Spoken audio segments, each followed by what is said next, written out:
చాలమ్మా, ఈ ఒక్క ముద్ద తినమ్మా ప్లీజ్. కదా ఈ ఒక్క ముద్ద.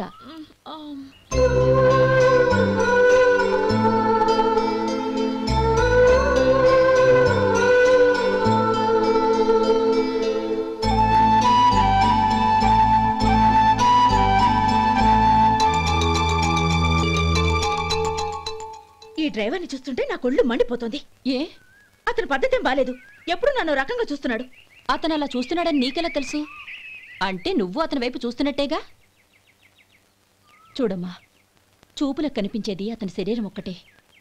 అతని మనసులోకి చూస్తే నువ్వు అలా మాట్లాడవేమో.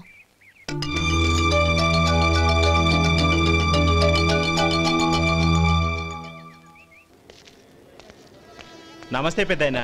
నమస్తే. ఏంటి ఎప్పుడు ఇంట్లోంచే కదలరు? ఎక్కడికి బయలుదేరారు? చిన్న తమ్ముడు పట్నంలో డాక్టర్ చదువుతున్నాడు కదా, వాడిని చూసొద్దామని. అలాగా, మంచిది, వెళ్ళండి. వస్తానండి. రారా.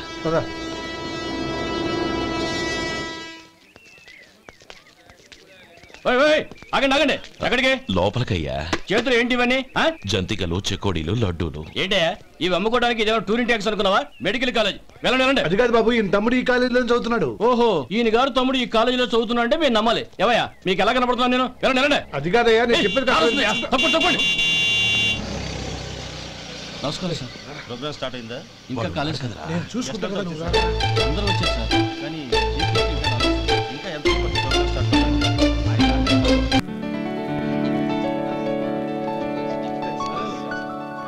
సత్యం.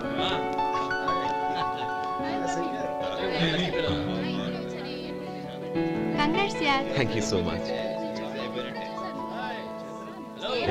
రే శేఖర్, కంగ్రాట్స్ రా. అద్దరు కొట్టా సార్.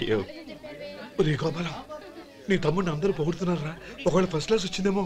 మరి ఊరికే పొగుడతారా? నా తమ్ముడంటే ఏమనుకున్నావు? రే శేఖర్, మా డాడీ రా, కమిషనర్ ఆఫ్ పోలీస్. నమస్కారం అండి. నా friend Shekhar. Congratulations my boy. Thank you sir.